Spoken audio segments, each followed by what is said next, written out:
Hey guys, welcome back. This is our in-depth video of walking around shooting with the X-H1 on the streets of Joburg. So in this video we're going to be showing you some sample footage, some sample photos, some 4K, some slow-mo that we shot, and just give you our thoughts and opinions on the camera, the upgrades, and what we think of the new camera. Let's jump into the specs of the camera and see what they've done. So we have a 24 megapixel sensor shooting on APS-C with the X-Trans 3 sensor. We have internal body image stabilization, which is rated to 5.5 stops of compensation.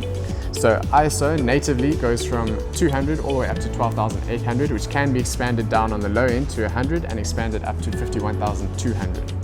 Frames per second on the camera, you're looking at 11 frames per second with the mechanical shutter. If you change over to the electronic shutter, you're getting 14 frames a second. I think one of the biggest upgrades that we are seeing in this camera is the video features that they've introduced here. So first and most important to note is internal F-log recording straight to the SD card. That is a major feature that a lot of people have been wanting. And then in terms of the bitrate, we've also seen a massive boost there. So we're now getting 4K at 200 megs a second, 100 megs a second, or 50 megs a second at 24 or 23.98 frames a second.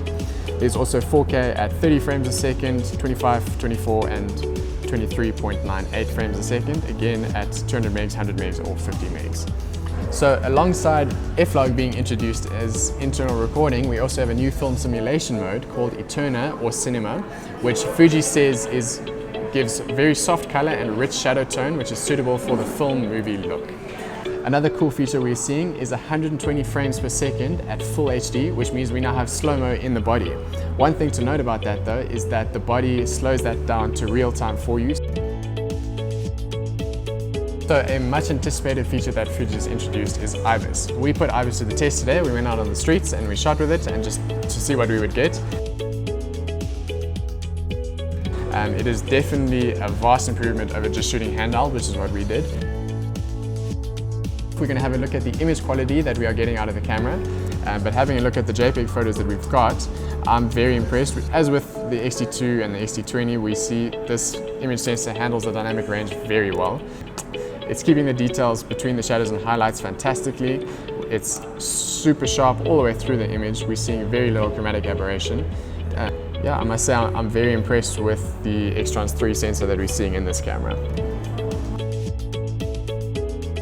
A very interesting thing to look at though is if you put the X-T2 side by side with the X-H1.